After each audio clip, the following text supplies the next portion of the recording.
నిజంగా ఈ ఫ్యాక్టరీ అనేది చాలా ఫ్యాక్టరీలు చూస్తుంటాం కానీ దిస్ ఈజ్ సంథింగ్ డిఫరెంట్. ఇందాక నేను అన్నట్టు ఈ ఫ్యాక్టరీ ఒక ఎమోషన్, ఒక భావోద్వేగం.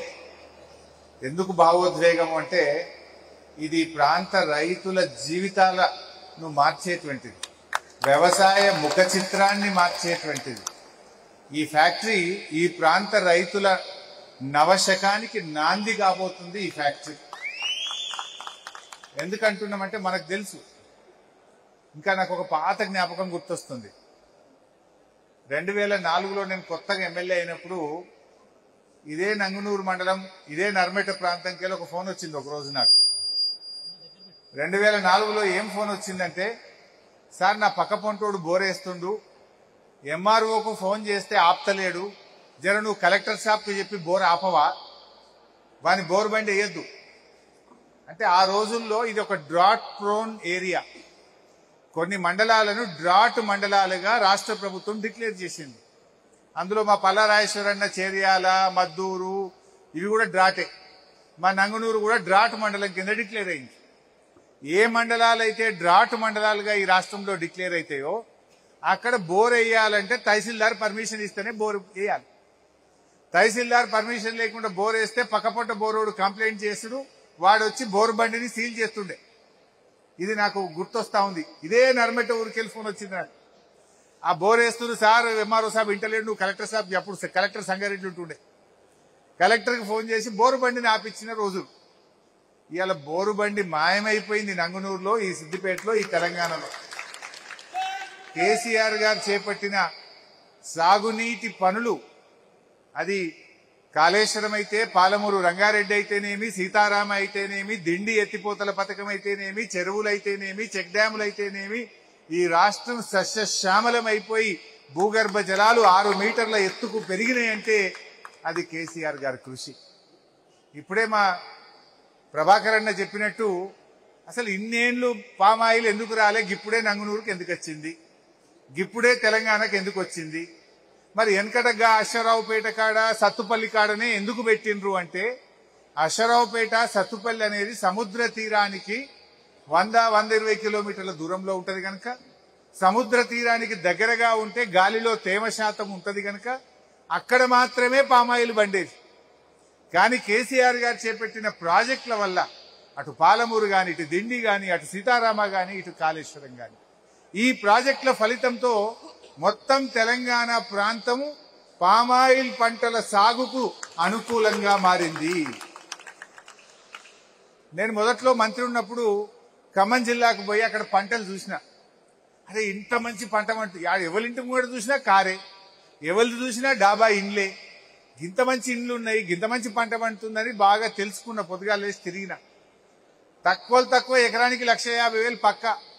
కోతుల బాధ లేదు, అడవి పందుల బాధ లేదు, రాళ్లవాన బాధ లేదు, పంట అమ్ముడు పోదనే బాధ లేదు, ధర రాదనే బాధ లేదు, ఇక చీడపీడ బాధ లేదు, ఏ లొల్లి లేదు. బండ పంట, మొండి పంట. ఒక్కసారి పెట్టిడిసి పెడితే 30 ఏళ్ల దాకా జీతం పడ్డట్టు నెల పైసలు పడతాయి అని చెప్పింది.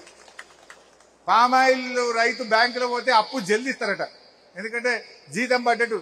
జీతం అంటే 30 రోజులకు ఒకసారి పడుతుంది, పామాయిల్ రైతులకు మాత్రం 20 రోజులకు ఒకసారి జీతం పడుతుంది, 21వ నాడు జీతం పడుతుంది. ప్రభుత్వ ఉద్యోగికి 30 రోజులకు ఒకనాడు పడితే, పామాయిల్ రైతుకు 21 రోజులకు ఒక్కసారి జీతం పడే పంట గొప్ప పంట. మొన్న నేను గోపులాపూర్ గ్రామం, చిన్నకోడూరు మండలంలో పోతే ఒక కంప్యూటర్ సైన్స్ చదివినటువంటి ఇంజనీరింగ్ గ్రాడ్యుయేట్ హైదరాబాద్ లో నెలకు 60,000 ఉద్యోగం ఉంటే ఐటీ ఉద్యోగం వదిలి 10 ఎకరాల పామాయిల్ తోట పెట్టి అద్భుతంగా చేస్తున్నాడు ఆ పిల్లోడు.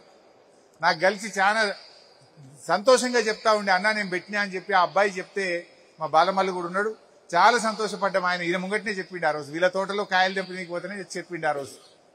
అంత గొప్ప పంట పండింది. అంటే ఈ పంట నాకు ఎందుకు సంతోషం, ఎందుకే అన్న, ఇది గేమ్ చేంజర్, ఇది ఒక భావోద్వేగం, ఇది ఒక కొత్త దిశను చూపుతుందని ఎందుకంటున్నా అంటే, మొదట్లో చాలా తిప్పలుండే. పామాయిల్ వెటూరు బై అని నేను ఎంబడబడితే, దానికంటే ముందు 2018లో ఉన్నా నేను. 2018లో ఆడపోయి చూసి వచ్చి, నేను ఈడ పామాయిల్ పెట్టామని హార్టికల్చర్ కమిషనర్ వెంకట్రామరెడ్డి అని ఉండే, ఆయన పిలుస్తాం సిద్దిపేట పెట్టు అన్నా. అట్లా డైరెక్ట్ పెట్టరాదు సార్, దీనికి ఒక ఢిల్లీలో ఒక ఆర్గనైజేషన్ ఉంటుంది, IIOR, Indian institute of oil palm research centre. ఆ IIOP వాళ్ళు వచ్చి ఇది అనుకూలమా కాదా అని వాళ్ళు తేలిస్తే తప్ప మేము పెట్టడానికి లేదు అన్నాడు. అప్పుడు ఢిల్లీ వాళ్ళకు ఉత్తరం రాసినాం. రాస్తే ఆ IIOPR సంస్థ వాళ్ళు సైంటిస్టులు సిద్దిపేటకు వచ్చి 2018లో తిరిగి మీ సిద్దిపేట ఈడ పెట్టడానికి పనికిరాదు, ఈడ ఆయిల్ పామ్ పంట వండది, ఇది దండుగా అని చెప్పి వెళ్ళిపోయింది. ఏది 2018లో. ఎందుకు వండదు భయ అని అడిగిన. గాలిలో తేమ శాతం తక్కువ ఉన్నది అన్నాడు. మీకు తెలుసు 2019-20లో కాళేశ్వరం నీళ్లు రంగనాయక సాగర్లో పడ్డాయి, మల్లన్న సాగర్లో పడ్డాయి, మీద అంతగిరిలో పడ్డాయి, కిందికి కొండపోచమ్మలో పడ్డాయి. మన పెదవాగులో పోసి చెక్ డ్యాములు నింపినాం, ఇటు మందపల్లి వాగు చెక్ డ్యాములు నింపినాం, అటు చెరువులు నింపినాం. 2020 సంవత్సరంలో ఎండాకాలంలో కూడా నంగునూరులో చెరువులు మొత్తంలో దుంకినాయి, కూడెల్లి వాగులో పోయినాయి, హల్దీ వాగులో పోయినాయి. దాంతో గాలిలో తేమ శాతం పెరిగింది. తేమ శాతం పెరిగినాక అప్పుడు మళ్ళీ పిలిచిన వాళ్ళని 2021 సంవత్సరంలో IIOPR సంస్థ, Indian institute of oil palm research centre, ఢిల్లీకి వెళ్ళి పిలిస్తే వచ్చి 2021లో చూసి బరాబర్ వంటది సార్, ఇప్పుడు పెట్టు సార్ అన్నాడు. వాడు అంటే 2018లో పండదని చెప్పిపోయిండు, 2021లో వస్తే పండుతుంది సార్, సూపర్ వంటది అన్నాడు. ఎందుకు ఆ మార్పు ఏంది? ఆ మార్పు కాళేశ్వరం ప్రాజెక్టు, కేసీఆర్ కలల ప్రాజెక్టు, కాళేశ్వరం ప్రాజెక్టు వల్ల ఈ ప్రాంతంలో ఇవాళ ఆయిల్ పామ్ పంట వండుతుంది. ఈ ప్రాంతంలో ఈ ఫ్యాక్టరీ వచ్చిందంటే కాళేశ్వరం, ఆయిల్ పామ్ పంట పండుతుందంటే కాళేశ్వరం, రైతుల జీవితాల్లో వెలుతురు వచ్చిందంటే కాళేశ్వరం, బోరు బండ్లు మాయమైనాయంటే కాళేశ్వరం. ఇది కాదా? ఎండాకాలం వచ్చిందంటే బాయిలు పుడకదీసుడు, బోర్లు గుద్దుడు, చెవుల కమ్మలు అమ్ముకునుడు, ఆయనతో మెడ మీద ఉన్న గుండ్లు అమ్ముకునుడు, బోరు పొక్కలలోనే పోసినాం కదా పైసలన్నీ. ఇవాళ బోర్ వేస్తుంది ఎవరన్నా? ఎవరి బోరు చూసినా 4 ఇంచులు 3 ఇంచులు వస్తుంది. బాయిలలో మీదికే చెంబుతో నీళ్లు ముంచుకునేటట్టు బాయిలు నిండుగా ఉన్నాయాలేవా? ఇప్పుడు కలగండమా ఎప్పుడన్నా? ఆ కలలు నిజం చేసింది కాళేశ్వరం, ఆ కలల్ని నిజం చేసింది కేసీఆర్. ఆ కలల ఫలితమే ఈరోజు ఆయిల్ పామ్ పంట, ఈ ఫ్యాక్టరీ అని చెప్పి నేను మీకు గుర్తు చేస్తా ఉన్నా. ఎవడో తెలివకేందో మాట్లాడతారు. ఈ కాంగ్రెస్ వాళ్ళ కథ ఎట్లుందంటే మంది పుట్టిన బిడ్డ కూడా నా బిడ్డ నేను ముద్దించుకున్నాడు అనుకోవడం. కాంగ్రెస్ వాళ్ళ కథ కూడా గట్లే ఉన్నది. అసలు ఈ ఫ్యాక్టరీ వటికనే వచ్చిందా? ఈ ఆయిల్ పామ్ ఉటికనే వచ్చిందా?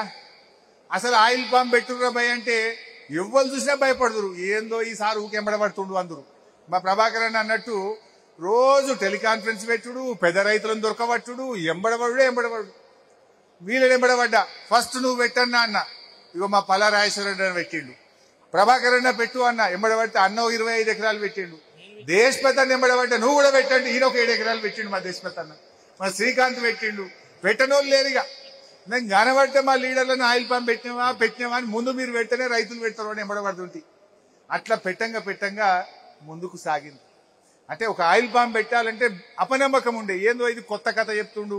బంగారమోలో ఏమో 2 పసళ్ళు మంచి కాళేశ్వరం వచ్చింది, వట్టిగానే వరి పంట బ్రహ్మాండంగా వండుతుంది, అల్కగా వండుతుంది, ఇది ఏంది ఈ ఆయిల్ పామ్ అనుకున్నారు. ఎందుకంటే మనం వరి వండుతుంది, ఎకరాన 30,000 కంటే ఎక్కువ మిగులుతలేవు. వానకాలం 30, యాసంగి 30, 60,000. రాళ్ళ వాన పడితే ఉత్తదే. ఏదన్నా చీడపీడ బాధ దోమపోటు తగిలితే అది ఉత్తదే. ఎప్పుడు ఏమయ్యేది తెలియదు. ఆ 60,000 కూడా పక్కా మిగిలేదు లేదు. ఇప్పుడు ఈ రేవంత్ రెడ్డి పుణ్యమా అని ఆయన ఎరువు దొరకకపోతే అది కూడా ఉత్తదే అయిపోయింది. అవి ఎర్రబడుతున్నాయి. ఇట్లాంటి వాటి బాధలు లేకుండా ఎకరాన 1,50,000 రూపాయలు బంగారమోలే జీతం పడ్డట్టు పడే పంట ఆయిల్ పామ్ పంట. అందుకో మా వేమలంకన్న కూడా పెట్టిండు. నేను చెప్తే బతిలాడితే మొదలు పెట్టిండి, ఇప్పుడు కోతకు వచ్చింది. ఇట్లా ఎంతో మందిని కనబడితే ఎంబడబడి బాలమలతో కూడా పెట్టించిన, ప్రతి ఎంపీపీ జెడ్పీటీసీ ఎంబడబడి పెట్టించిన. ఇవాళ నాకు గుర్తు, మొట్టమొదటి మొక్క ఎప్పుడు పెట్టినా అంటే 2022 జూన్ 5వ తారీఖు నాడు ఇదే నంగునూరు మండలంలో రామచంద్రాపూర్ గ్రామంలో మడుపు ఎల్లారెడ్డి అనేటువంటి రైతు పొలంలో మొదటి మొక్క పెట్టిన. ఈయనే ఉన్నాడు మా ఎల్లన్న, నిలబడే. ఈ ఎల్లన్న పొలంలో ఫస్ట్ మొక్క పెట్టిన. కమలాదేవి కదా, కమలాదేవి వదిన కమలాదేవి, తను ఎల్లన్న, ఇద్దరి పొలంలో పెట్టిన అన్నాడు ఫస్ట్ మొక్క. జూన్ 5, 2022 మొదటి మొక్క పోయి ఎల్లన్నా నువ్వు పెట్టు నా జిమ్మెదార్ అన్న పెట్టిండు. ఎల్లన్న పొలంలో పోయి నేనే మొక్క పెట్టినా. ఎల్లన్న పెట్టింది 2 ఎకరాలు, కానీ ఇప్పుడు బ్రహ్మాండమైన పంట వెళ్తుంది. ఎంతనే? 5 ఎకరాలు. ఎంత వచ్చినాయి?